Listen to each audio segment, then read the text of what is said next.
What if I told you that one of the strangest chapters in American history wasn't about gold, or oil, or even war? It was about cheese, not just any cheese, government cheese.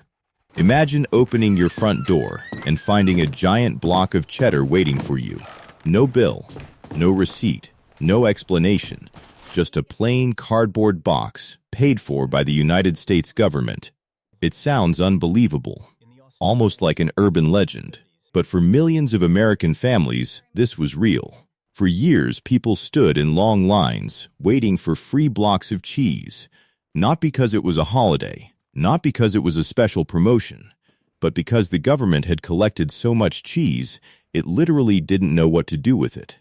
At one point, America owned hundreds of millions of pounds of cheese. Warehouses stretched across the country, filled with giant orange blocks stacked higher than a house. Every single day, the stockpile kept growing. And every single day, taxpayers were paying millions of dollars just to keep it all in storage. But here's the question. How does the richest nation on earth accidentally create a mountain of cheese?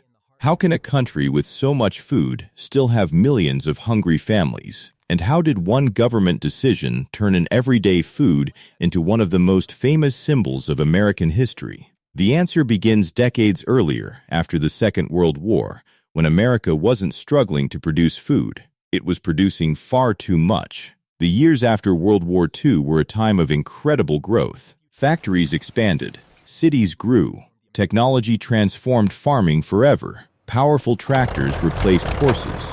Modern machines harvested crops faster than ever before. Scientists developed better animal nutrition. Dairy cows produced more milk than any previous generation could have imagined.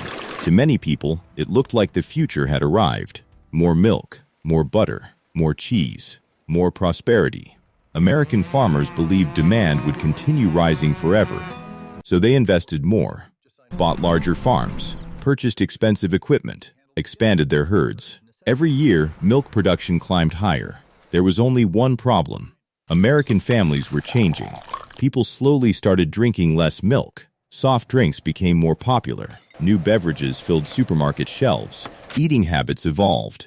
But dairy farms didn't slow down. They couldn't.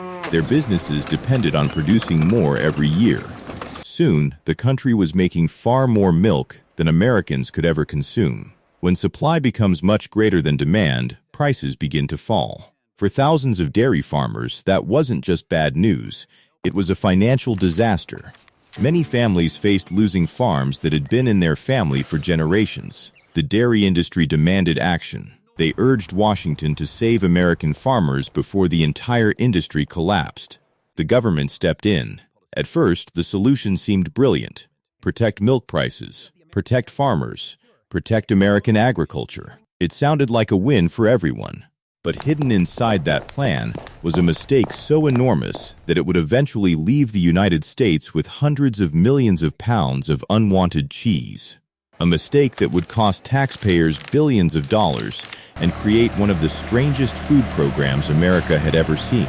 Because once the warehouses became completely full, the government faced a question no country had ever imagined asking: what do you do with a mountain of cheese?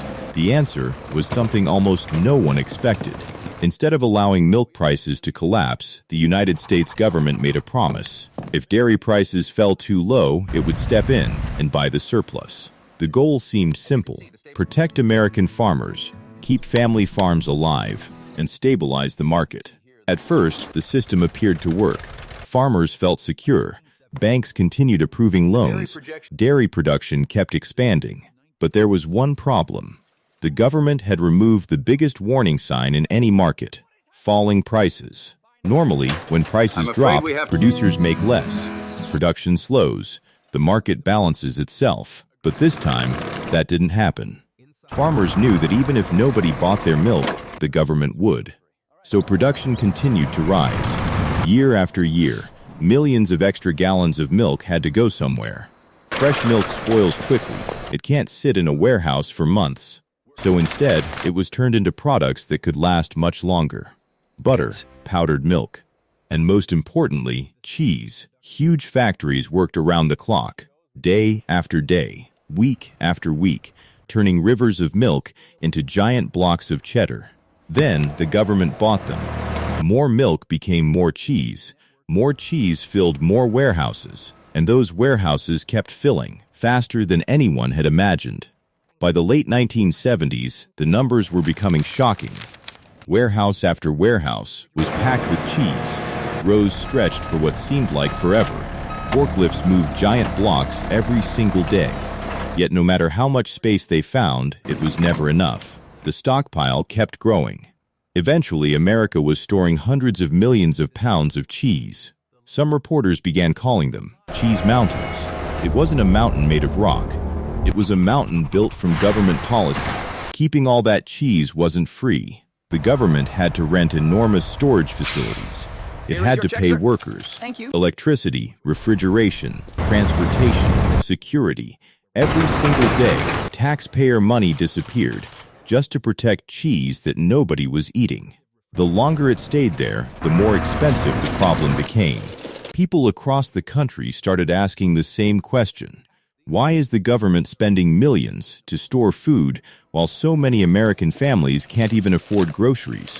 It was becoming impossible to ignore. The warehouses were overflowing. The bills were growing larger.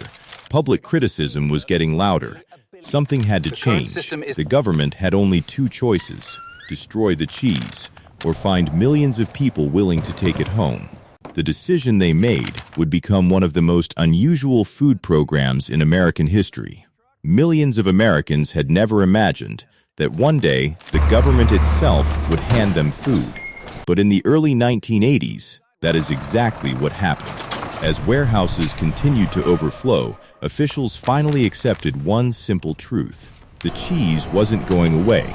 Keeping it in storage was becoming more expensive every month. So instead of storing it forever, the government decided to give it away. Priority was given to families who needed help the most: low-income households, senior citizens, food banks, churches, and community organizations. Across the country, distribution centers opened their doors. Long lines quickly formed. Some people waited for hours, not because the cheese was famous, but because times were hard. For many families, every dollar mattered. A free block of cheese meant one less meal to worry about. Children ate grilled cheese sandwiches. Parents stretched family budgets. Soup kitchens served it to people with nowhere else to turn. For millions, government cheese wasn't a joke. It was dinner. Yet not everyone saw it the same way. Some critics argued this wasn't solving the real problem. The government had spent years buying more dairy than the country actually needed. Now, it was simply trying to get rid of the consequences. Others believed the program did something important. Instead of letting perfectly good food sit in warehouses, it reached families who genuinely needed it. The debate continued. Was government cheese a waste of taxpayer money, or proof that food should never go to waste while people are hungry? Even today, Americans still disagree. But one fact is impossible to ignore. Government cheese became part of American culture. For many people, just hearing those two words brings back memories of childhood. School lunches, family kitchens, community food boxes, and difficult times that were made a little easier. Eventually, the dairy system changed. The government reduced its massive stockpiles. New agricultural policies helped prevent another surplus on the same scale. Slowly, the mountains of cheese disappeared. The warehouses emptied. The long distribution lines faded into history. But the story never truly ended. Because government cheese was never just about cheese. It was a lesson about what happens when good intentions meet unexpected consequences. A lesson about how one economic decision can affect farmers, taxpayers, and millions of ordinary families.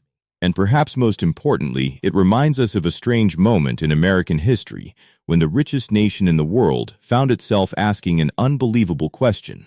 What do we do with a mountain of cheese? Sometimes history isn't written with gold or oil or weapons. Sometimes it's written with something as ordinary as a block of cheddar. And that is the remarkable story of government cheese.